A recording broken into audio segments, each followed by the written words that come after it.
నారాయణ ఆది నారాయణ. ఓం నారాయణ ఆది నారాయణ ఛానల్ను ఆదరిస్తున్న గురు బంధువులకు స్వాగతం, సుస్వాగతం. ఓం నారాయణ ఆది నారాయణ. ఓం శ్రీ భగవాన్ వెంకయ్య స్వామినే నమః. ఆశ్రిత జనరక్షకుడు దేనజన బాంధవుడు శ్రీ భగవాన్ వెంకయ్య స్వామి వారి పాద పద్మములకు నా ప్రణామములు. సమస్త సగుణ రూప నిర్గుణ రూప గురుదేవుల పాద పద్మములకు నా నమస్సుమాంజలి. అవధూత శ్రీ భగవాన్ వెంకయ్య స్వామి వారి అనుగ్రహంతో, సమస్త గురుదేవుల ఆశీస్సులతో శ్రీ మొగలిచెర్ల దత్తాత్రేయ స్వామి వారి జీవిత చరిత్ర పారాయణ 39 భాగం. ఓం శ్రీ గణేశాయ నమః. ఓం శ్రీ సరస్వతి నమః. ఓం శ్రీ గురుభ్యో నమః. ఓం నారాయణ ఆది నారాయణ. శ్రీ మొగలిచెర్ల దత్తాత్రేయ స్వామివారు ఆశ్రమ నిర్మాణాన్ని పర్యవేక్షణ చేసే నిమిత్తం ఫకీరుమాన్యంలోని పూరిపాకలో స్థిరపడ్డారు. శ్రీ మేరాశెట్టి దంపతులు కూడా వారంలో 2-3 సార్లు అక్కడికి వచ్చి వెళ్తున్నారు. శ్రీధర్రావు గారు, ప్రభావతి గారు వీలున్నప్పుడల్లా శ్రీ స్వామివారిని దర్శించుకోవడం, వారి చెప్పే ఆధ్యాత్మిక విషయాలను విని ఆకలింప చేసుకోవడం జరిగిపోతుంది. ఒకవైపు ఆశ్రమ నిర్మాణం కూడా మొదలైంది. శ్రీ స్వామివారికి ఆహారం మాత్రం శ్రీధర్రావు గారి ఇంటి నుంచే రోజు వచ్చే ఏర్పాటు జరిగింది. శ్రీ స్వామివారు 6 అడుగుల పైన ఎత్తుగానే ఉండేవారు. తెల్లని మేనిఛాయ, స్వచ్ఛమైన నవ్వు ఎప్పుడు ఆ ముఖంలో తాండవిస్తూ ఉండేది. ఉదయం వేళ, సాయంత్రం వేళ ఆ పొలం చుట్టూ తిరుగుతూ ఉండేవారు. అయితే ఒక ఖచ్చితమైన సమయం మాత్రం ఉండేది కాదు. ఎప్పుడు ధ్యానం నుంచి లేచి వస్తారో అప్పుడు మాత్రమే అలా నడుస్తూ ఉండేవారు ఆ పొలంలో. శ్రీ స్వామివారిది పొడుగాటి జుట్టు, నడుం వరకు నల్లని కేశాలతో ఉండేది. ఆశ్రమం కోసం తవ్విన బావి వద్ద నిలబడి ఆ బావి నుంచి బకెట్తో నీళ్లు తీసుకొని తలపై ధారగా పోసుకుంటూ ఉండేవారు. గంగా అవతరణంలో పరమశివుడిలాగా అలా నీళ్లు తోడుకొని తలపై ధారగా పోసుకునేటప్పుడు గంగా అవతరణంలో పరమశివుడిలాగా అతను గోచరిస్తూ ఉండేవారు. ఆ దృశ్యం చూడటానికి అత్యంత మనోహరంగా ఉండేది. ఆ తర్వాత ఒక చిన్న తువ్వాలు తీసుకొని తన కేశాలను తుడుచుకునేవారు. వాటిని పాయలుగా విడదీసి నెత్తి మీద ముడిలాగా ముడుచుకునేవారు. అదంతా ఒక ప్రక్రియ. కాలం గడిచిపోతుంది. ఒకరోజు శ్రీధర్రావు ప్రభావతి గారితో, అమ్మ స్వామివారు గుండు చేయించుకున్నారు. మేము వెళ్ళేసరికి స్వామివారు బోడుగుండుతో ఉన్నారని వాళ్ళ పిల్లలు చెప్పారు. శ్రీధర్రావు గారు, ప్రభావతి గారు పిల్లలు స్వామివారు గుండు చేయించుకున్నారని వారికి చెప్పారు.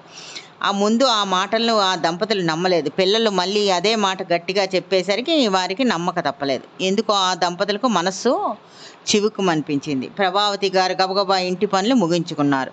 ఇక ఒక్క క్షణం ఆలస్యం లేకుండా ఆ భార్యాభర్తలు శ్రీ స్వామివారి వద్దకు వెళ్ళిపోయారు. అక్కడ శ్రీ స్వామివారు ఆశ్రమ నిర్మాణం కోసం కట్టిన చిన్న గోడల మధ్య అటు ఇటు బోడుగుండుతో తిరుగుతూ ఉన్నారు. నిన్నటి దాకా పెద్ద జటాజుటం లాంటి జుట్టుతో సాక్షాత్ పరమశివుడిలాగా కనిపించిన శ్రీ స్వామివారు, మొగలిచెర్ల దత్తాత్రేయ స్వామివారు ఇప్పుడు ఇలా కనబడేసరికి ప్రభావతి గారు ఉండబట్టలేక ఇలా అడిగారు, నాయన మీ తపస్సుకు ఆ జుట్టు అడ్డం వచ్చిందా? ఇప్పుడెందుకు హడావడిగా గుండు చేయించుకున్నారు అని అడిగారు. శ్రీ మొగలిచెర్ల దత్తాత్రేయ స్వామివారు పెద్దగా నవ్వేశారు. 2-3 నిమిషాల పాటు చిన్నపిల్లాళ్ళ నవ్వుతూనే ఉన్నారు. నవ్వడం ఆపి ఇలా అన్నారు, నా తపస్సుకు నా జుట్టు అడ్డమేమిటమ్మా? ఇదా నీ ఆందోళన? ఇద్దరు హడావుడిగా ఇక్కడికి వచ్చింది. రండి, ఇటు రండి.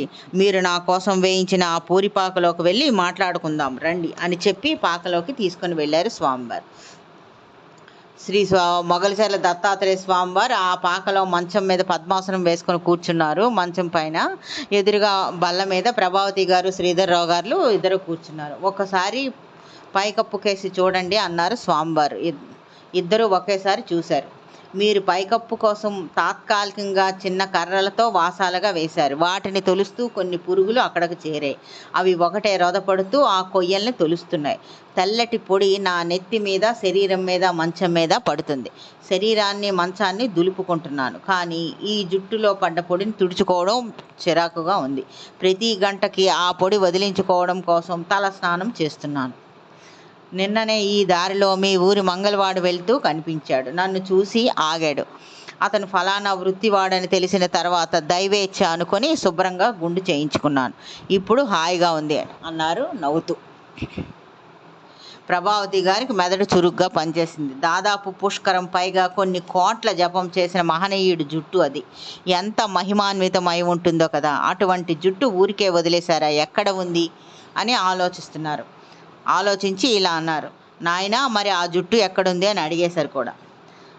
అప్పుడు స్వామి ఇలా అన్నారు, వాడినే పట్టుకొని పొమ్మన్నానమ్మా, నాకెందుకు అని అన్నారు స్వామివారు నిర్వికారంగా. అప్పుడు అమ్మగారు ఇలా అన్నారు, అయ్యో నాయన, 14 సంవత్సరాల పాటు మీ శరీరంతో ఉన్నది కదా, ఆ జుట్టు నాకు ఇచ్చి ఉంటే ఇంట్లో పూజా మందిరంలో భద్రపరుచుకునేదాన్ని, లేదా సవర్మలాగా చేయించుకొని నేను వాడుకునేదాన్ని. వాడికి ఎవడికో ఇచ్చేశారే అన్నారు ప్రభావతి గారు నొచ్చుకుంటూ. అమ్మ, అంత దూరం నేను ఆలోచించలేకపోయాను. ముందు దాన్ని వదిలించుకోవాలనే ఉన్నది తప్ప వేరే ఆలోచన లేదు నాకు.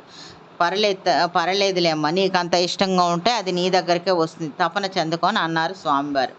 ప్రభావతి గారి మనసంతా ఆ జుట్టు మీద ఉంది. అన్యమస్కంగానే ఇంటికి వచ్చారు. కానీ శ్రీధర్రావు గారు మాత్రం ఆ విషయం ఏమంత పట్టించుకోదగ్గది కాదని వారు భావించారు. మొగలిచెర్లలో తమ ఇంటికి రాగానే ప్రభావతి గారు ఆ మంగళవాన కోసం కబురు పెట్టారు.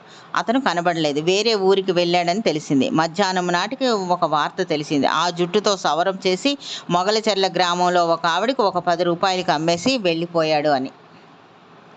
పట్టు వదలని ప్రభావతి గారు ఆ సవరం కొన్న ఆమెను పిలిపించారు. ఆమెతో మెల్లిగా, అమ్మాయి, ఈ జుట్టు స్వామివారిది. ఆయన కొన్ని కోట్ల జపం చేసిన మహానుభావుడు అతను. ఆయన తల మీద ఉన్న ఈ జుట్టు ఎంతో పవిత్రమైంది. సరే, స్వామివారు ఈ జుట్టు తీయించుకున్నారు, దానితో సవరం చేసి నీకు ఇచ్చాడట కదా ఆ మంగళవాడు, అది నాకు ఇచ్చేయి. నువ్వు వాడికి ఒక 10 రూపాయలు ఇచ్చేవట కదా, నేను నీకు ఇంకో 10 కలిపి 20 రూపాయలు ఇస్తాను, నాకు ఇచ్చేసేయి తల్లి, నేను పూజా మందిరంలో పెట్టుకుంటాను అని అన్నారు ఆవిడ. ప్రభావతి గారు చెప్పిందంతా విన్న ఆవిడ ఇలా అన్నారు, వదిన, స్వామివారి జుట్టు అంటున్నావు, పైగా మహిమగలది అని కూడా చెబుతున్నావు.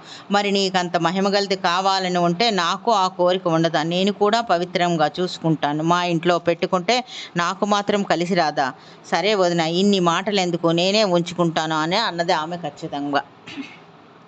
ప్రభావతి గారు నిరుత్సాహపడలేదు. ఇంకా తన శక్తి మేరకు బ్రతిమలాడారు. ధర కూడా పెంచుకుంటూ చివరికి 250 రూపాయల దాకా వెచ్చించడానికి ఆమె సిద్ధపడ్డారు. ఆ రోజుల్లో అంటే 1973-74 ప్రాంతాల్లో అది చాలా పెద్ద మొత్తం క్రిందే లెక్క. కానీ అవతల ఉన్న ఆవిడ మాత్రం ససేమిరా అన్నది. ఆవిడికి ప్రభావతి గారు బ్రతిమలాడడం చూసే కొద్దీ ఆ సవరం ఎంత విలువైందో, ఎంత మహిమాన్వితమో అనిపించి కరాఖండిగా ఇవ్వను అని చెప్పేసి వెళ్ళిపోయింది ఆమె. ప్రభావతి గారు చేసేదేమీ లేక ఉసూరుమంటూ కూర్చున్నారు. బాగా నిరుత్సాహంగా ఉన్నారు ఆవిడ. సరిగ్గా సాయంత్రం 4 గంటల ప్రాంతంలో మొగలిచెర్ల దత్తాత్రేయ స్వామి వారి నుంచి వీరికి పిలుపు వచ్చింది, శ్రీధర్రావు గారిని ఒకసారి వచ్చి వెళ్ళమని. శ్రీధర్రావు గారితో పాటు ప్రభావతి గారు కూడా శ్రీ స్వామివారి వద్దకు వెళ్ళారు. ఆశ్రమ నిర్మాణం గురించి శ్రీ స్వామివారు, శ్రీధర్రావు గారు కొద్దిసేపు మాట్లాడుకున్న తర్వాత ప్రభావతి గారు తన బాధనంతా శ్రీ స్వామివారికి చెప్పుకున్నారు. తానే విధంగా ప్రయత్నం చేసింది, ఆ పర్యవసనం ఏమైంది, అంతా పూసకొచ్చినట్లు చెప్పుకున్నారు. నాకు ప్రాప్తం లేదేమో నాయన, నాకు మనసుకు కష్టం వేసింది అని అన్నారు. అప్పుడు స్వామి ఇలా అన్నారు, అమ్మ, నువ్వు అంతగా బాధపడక తల్లి, నీకు అంతగా పూజనీయమైన వస్తువు అనిపిస్తే అది నీ దగ్గరకే వస్తుంది, చింతపడకు, అది నీకు చెందుతుంది, నీ దగ్గరకు రాక ఎక్కడికి పోతుందమ్మా అని అన్నారు స్వామి. ప్రభావతి గారి మనసులో ఏ కోసాన్ని కూడా ఆశ లేదు. తానెంత బ్రతిమలాడినా ఇవ్వను అని ఖచ్చితంగా తెగేసి చెప్పి వెళ్ళిపోయిన ఆవిడ నుంచి ఆ సవరం తిరిగి వస్తుందా? రాదు కాక రాదు అని నిశ్చయానికి ఆమె వచ్చేశారు. ఆ రాత్రంతా ఆ విషయమే ఆలోచిస్తూ తాను నిద్రపోక శ్రీధర్రావు గారిని నిద్రపోనివ్వకుండా గడిపారు. ఓం నారాయణ. ఆది నారాయణ.